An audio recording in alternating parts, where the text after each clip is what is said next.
Alors bonjour à tous. Un exercice ici de niveau première, un exercice assez classique.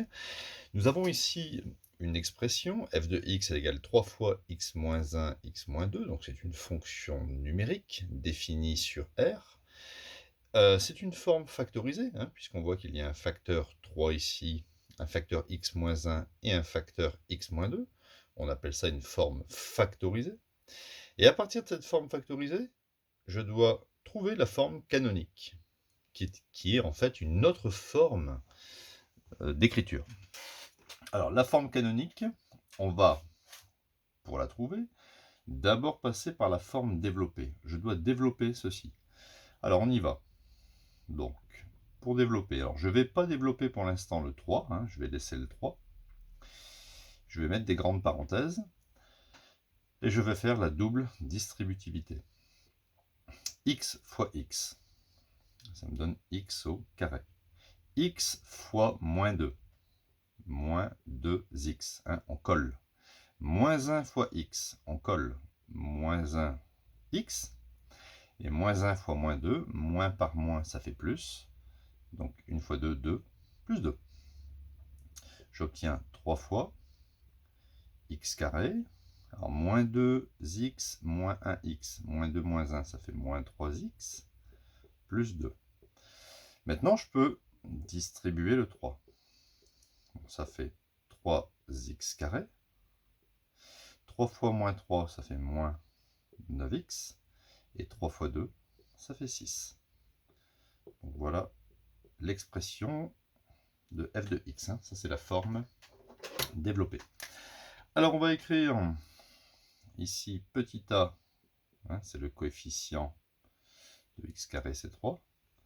Et petit b, c'est le coefficient de x, c'est moins 9. Pour établir la forme canonique, on va quand même écrire ce qu'est la forme canonique. C'est f de x est égal à petit a, facteur de x moins alpha carré plus bêta. Ok, donc petit a on l'a, c'est facile, c'est 3. Alpha, c'est vraiment pas difficile, c'est moins b sur 2a. Donc on va le calculer. Donc moins b, ça fait moins 9. Je mets toutes les étapes sur 2 fois a, c'est-à-dire 2 fois 3. C'est-à-dire moins moins, ça fait plus. Donc 9 sur 6. Je divise par 3. Ça fait 3 sur 2. Et ça me donne 1,5 en écriture décimale. Maintenant, je dois trouver bêta. Bêta, c'est f de alpha, c'est-à-dire f de 1,5. Voilà, donc je vais remplacer ici x par 1,5. Alors moi j'aime bien travailler aussi avec 3 demi, vous allez voir pourquoi. Donc 3 fois 3 demi au carré, moins 9 fois 3 demi, plus 6. D'accord, il faut savoir manipuler quand même pas mal les fractions. Est égal à 3 fois, alors 3 demi au carré, ça fait 3 demi fois 3 demi, ça fait 3 fois 3, ça fait 9. 2 au carré, ça fait 4. Moins ici, 9 fois 3, 27 demi, plus 6. On obtient 3 fois 9, 27, donc 27 quarts, moins 27 demi, plus 6.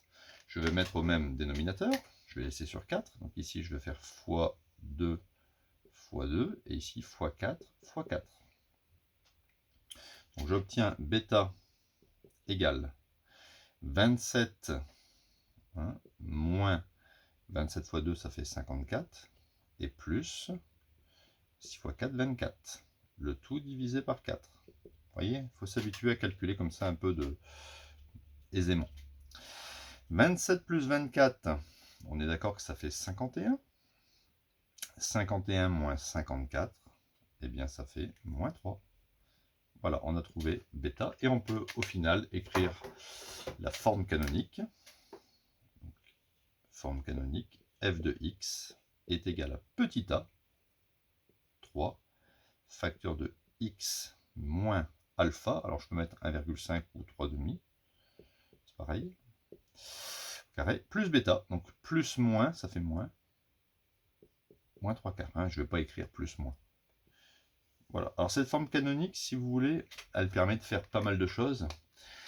Elle permet de résoudre des équations f de x égale 12, f de x égale 19, f de x égale racine de 17. En fait, des équations du second degré, quand vous ne connaissez pas la technique du delta. Parce que bientôt, on va oublier cette forme canonique pour calculer ce qu'on appelle le discriminant delta, hein, qui servira à résoudre des équations du second degré. Hein. Donc, dans un premier temps, on ne connaît pas la technique du delta, donc on fait ici la forme canonique qui pourra servir elle aussi à résoudre des équations du second degré. Voilà, donc j'espère que cette vidéo vous a été utile. N'oubliez pas de liker la vidéo, I like the like, et à bientôt pour de nouvelles vidéos.